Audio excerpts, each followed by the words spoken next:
Okay, so good morning, guys. Again, I'm your teacher, Wella. For this morning, we will be having this Business Ethics and Social Responsibility Module 2. Okay, so for this Module 2, here is the content. The core principles underlying fairness, accountability, and transparency in business operation and stewardship. Okay, so let us proceed to our objectives. After going through this session, you're expected to, number one, classify the situation if it shows fairness, accountability, or transparency. The second one, explain the core principles of fairness, accountability, and transparency. And the last one is illustrate how fairness, accountability, transparency, and stewardship is observed in business and nonprofit organization. Okay, so of course, before we proceed to our main topic for this morning, let's have first a short review. Okay, so are you ready? Ready na ba tayo, guys? So we have here our instruction. Multiple choice questions. Read and understand the questions carefully and select the correct letter of your answer. Okay, here is question number 1. It is a one-person business. The owner has full control over the finances and operations and decides alone. So we have here letter A, corporation, B, partnership, C, sole proprietorship, and D, all of the above. Okay, so what is your answer? Okay, so congratulations. The correct answer is sole proprietorship. Okay. Next. Number 2, the partners give feedback on how to use the capital and other critical strategic decisions that may provide different perspectives. Okay, so what is that? A, corporation, B, partnership, C, sole proprietorship, and D, all of the above. So what will be your answer? Is it A, B, C, or D? Okay, so congratulations. The correct answer is partnership. Let us proceed to the third question.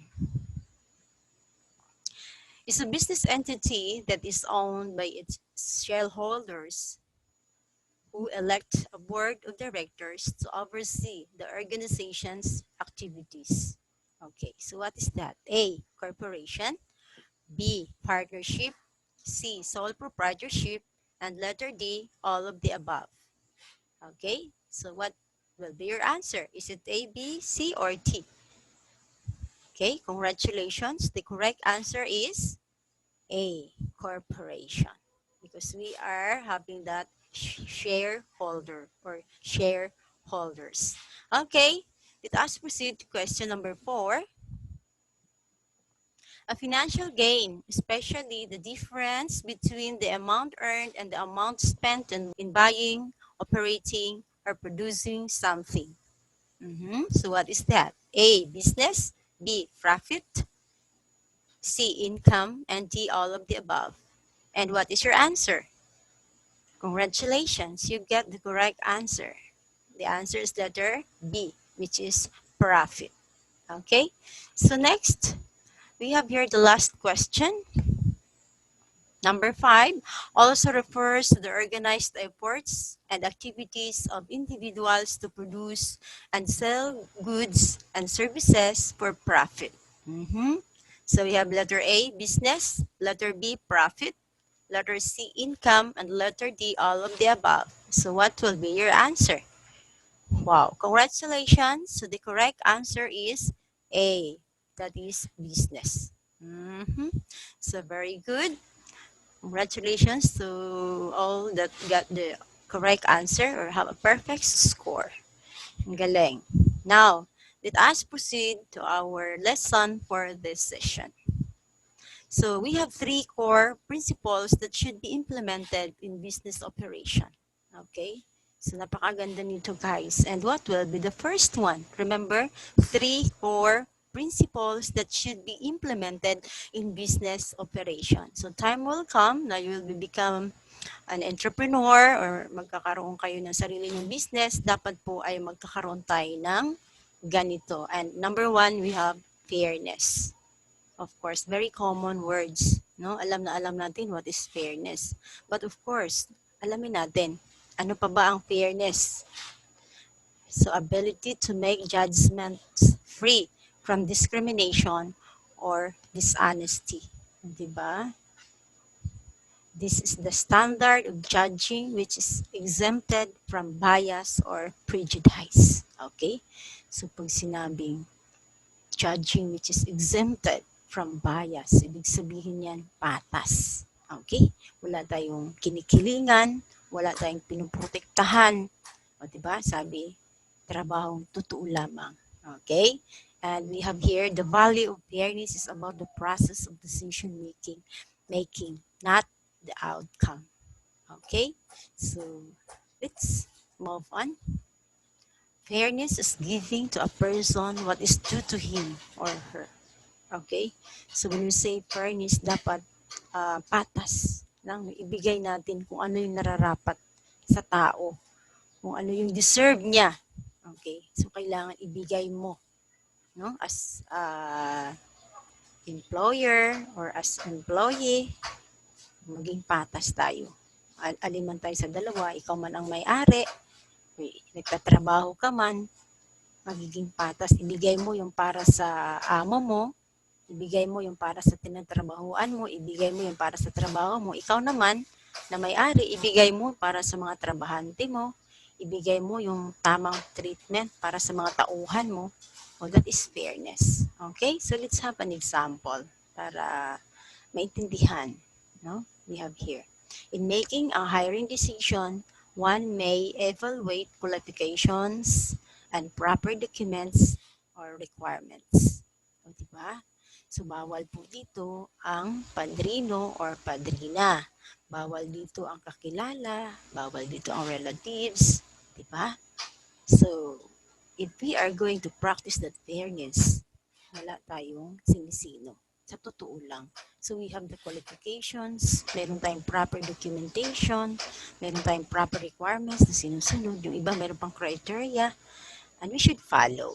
Next, business owner should give 13th month pay to all his or her employees. Of course, no, hindi yung, ito hindi ko siya bibigyan kasi parang hindi naman maganda yung service niya for this year. Hindi ganun. Kasi karapatan ng ating mga trabahante, karapatan ng ating mga employee na makakatanggap ng 13th month pay because yan ay nasa batas. Next, customer must pay the right price for a product purchased or for a service received. Okay, so if you are a consumer, if you're a customer, of course, babayaran mo yung product na bibilin mo sa tamang halaga. Okay?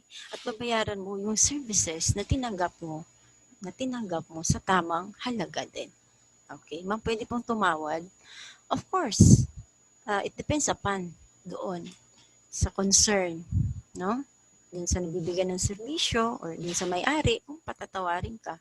In the mall nga, guys, di ba, malayo pa lang tayo, nagpapatawad na sila kasi meron nang nakalagay dun, buy one, take one, 50% off, o di ba?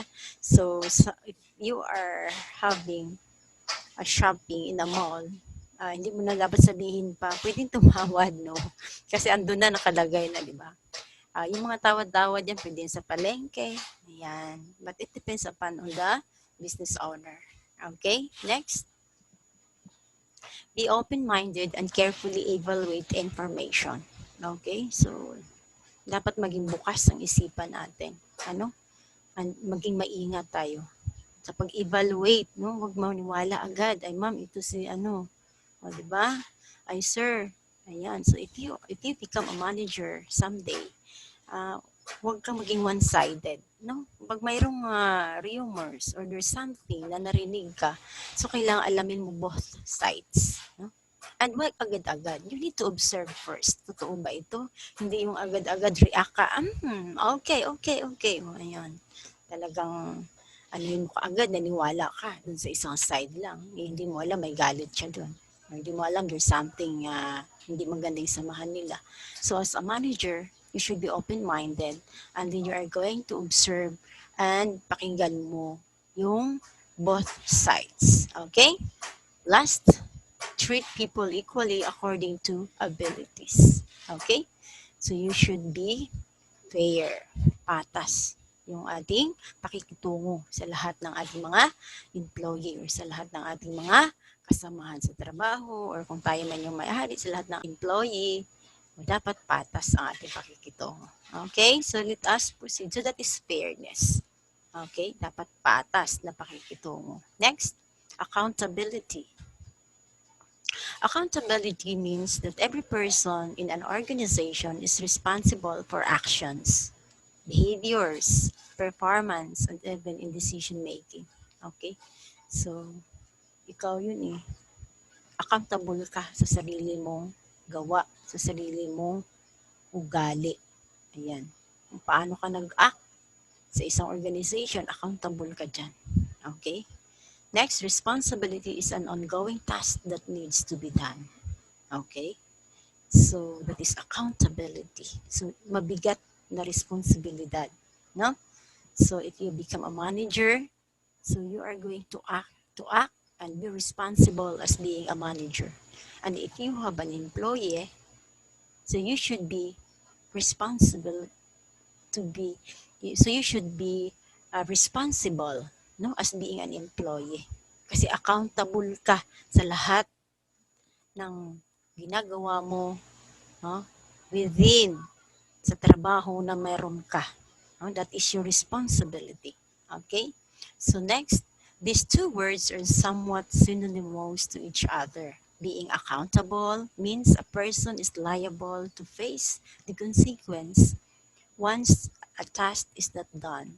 For that reason, you are accountable to the result of action. Okay.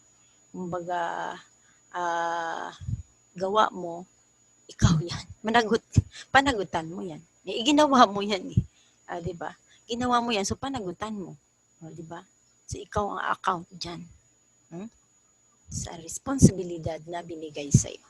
So how to improve accountability in workplace? Ayan. So we have number 1, set one goal. Okay, so dapat meron kang direction, meron kang target. Okay?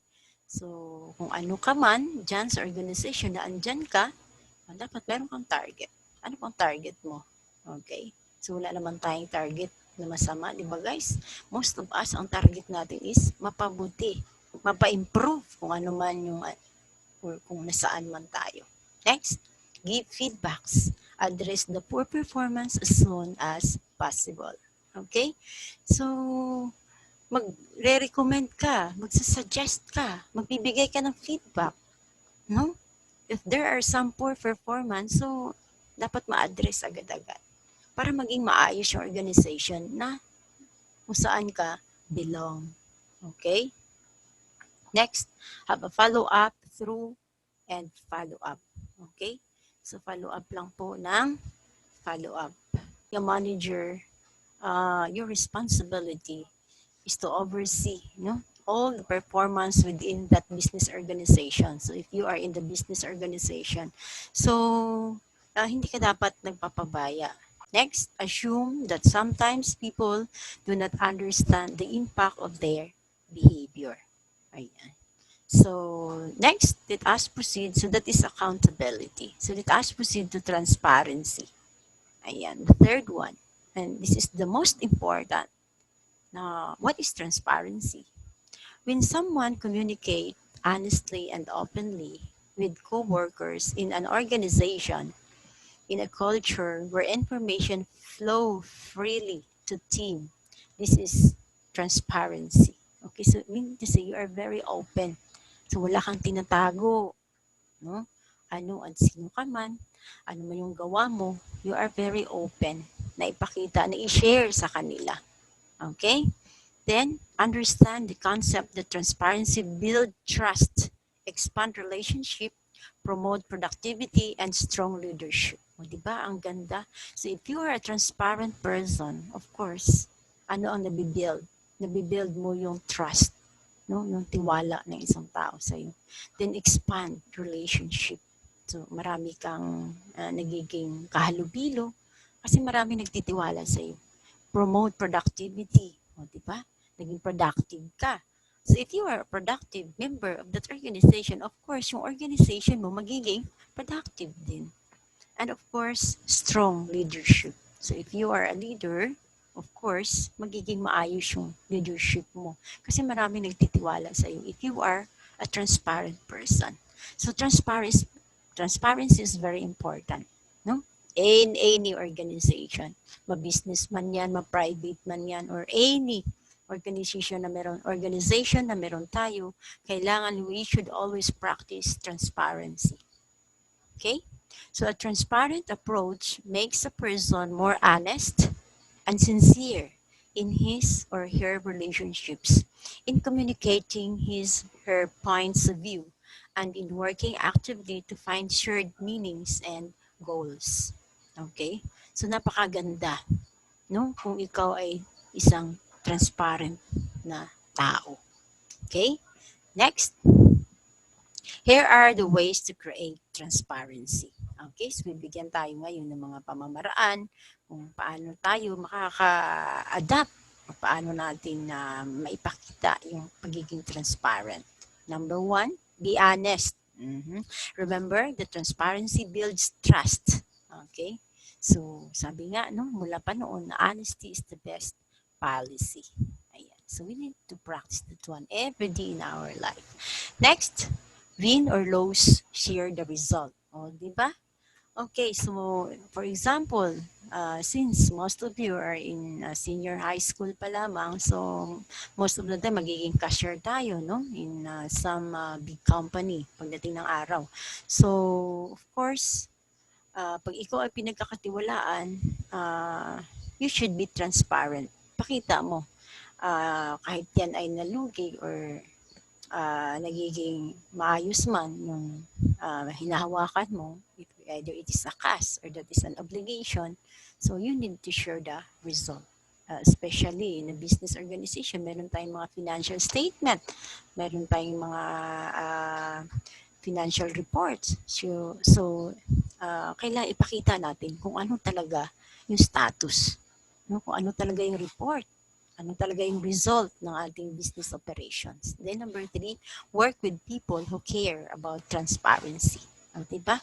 So kung lahat kayo in that organization are transparent, so ibig sabihin mga hawa yan, mga hawa siya, very honest siya, very loyal, very transparent siya. So makaka-adapt ka ngayon. So marami na kayo magiging transparent. So napakaganda ng samahan if lahat kayo ay transparent. Then number 4, aim for meaningful work. Okay, so dapat ganun. Of course naman, lahat naman tayo ang ini-aim natin is magiging maayos tayo, di ba? At magiging maganda yung output natin in our working place. So sana, ganun tayo, no? Pagdating ng araw. Then, the last one is avoid silos or jealousy. Yan. Iwasan natin kasi dito nagsisimula eh. Di ba? Sabi nga nila, jealous is the root of all evil. Di ba? Kasi pag ikaw ay sinusong tao, mahirap yan pagdating sa isang organization. Pag na-promote yung kasama mo, syempre, sasama ang loob mo. Di ba you should be happy? Dahil na-recognize, na-appreciate yung gawa ng kasama mo. Na-deserve naman niya yun. Di ba? So, ikasaya natin yung success ng ating kasama.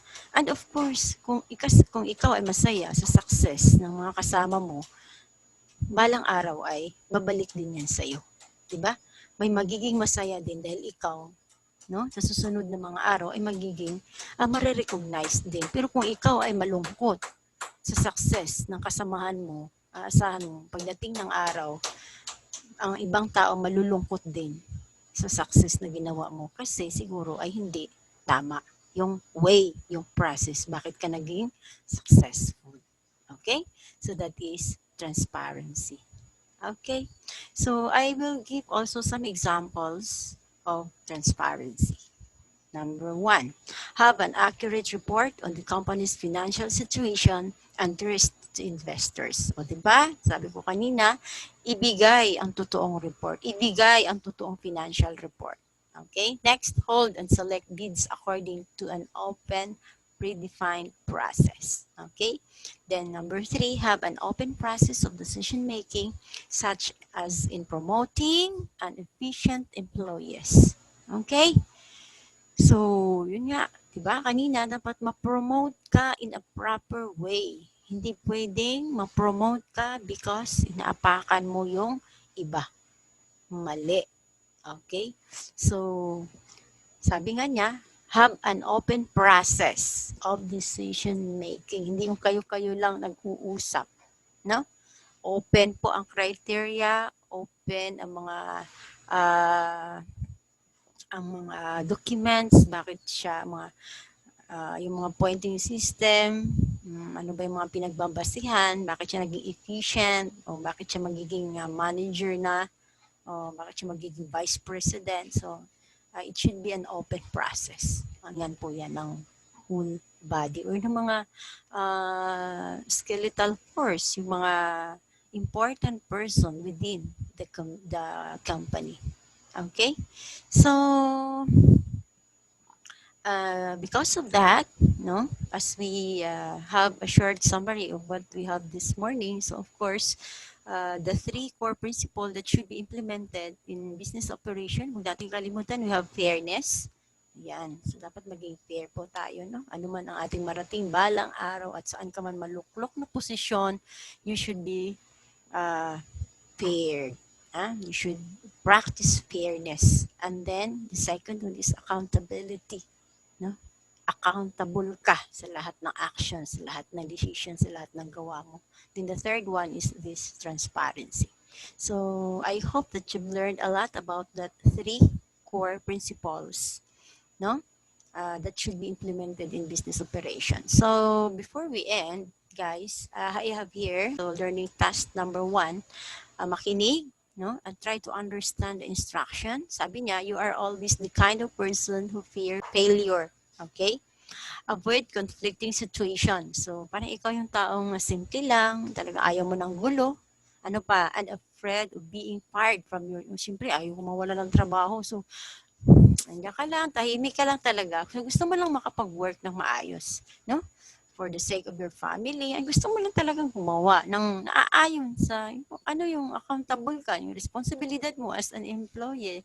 So, yun lang din ang ginagawa mo. Ngayon, simpleng tao ka lang, simpleng employee ka lang. O ngayon, sabi niya, that put your ethical values on the line. Given below are the situation that would test your ethical standard.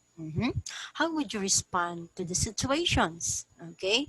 Meron tayong mga situations. Then remember that honesty and excellent explanation are needed from you. Okay, so dapat maayos nito ma-explain, ha?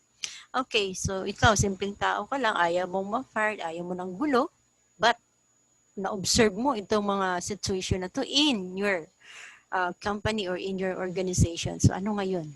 Number 1, case number 1, protecting a friend who's drinking is causing problems in the company.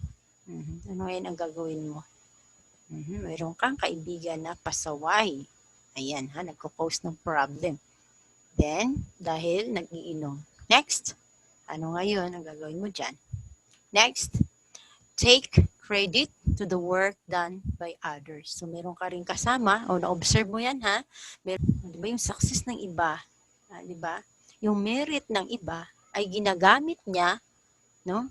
As kinikredit niya sa sarili niya. O, di ba? Kumbaga, nang-aapa ka ng tao, so, napakasama nun. Di ba? Yung kukunin mo, yung credit ng iba, at din gagamitin mo para sa sarili mo. Okay? So, that is very wrong. Act as being a member of one organization. So, ano ngayon ang gagawin mo? So, try to explain your answer. And then, the third one, company engaging in false marketing. Ayan. So, andyan ka ngayon. You are a member of a company. And then ayaw mo ma-fire.